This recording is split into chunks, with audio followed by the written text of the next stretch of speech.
Биздин көп сөзүбүз бул араб тилинен эмес, бизге парсы тили аркылуу келген. Мисалы, боомдат деген сөз багымдат деп колдонуп жүрөбүз парсы тилинде.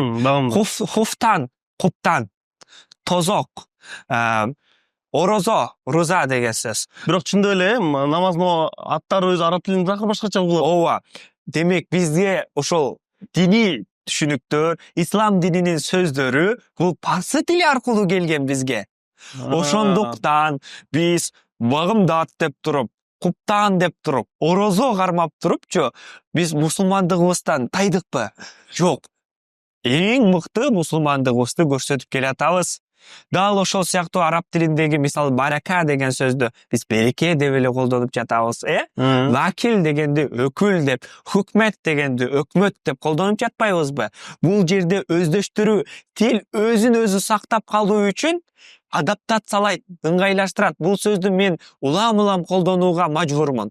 Ошондой эле биз дагы харамды арам, халалды адал деген сыяктуу фарсты парз деп колдонушубуз керек.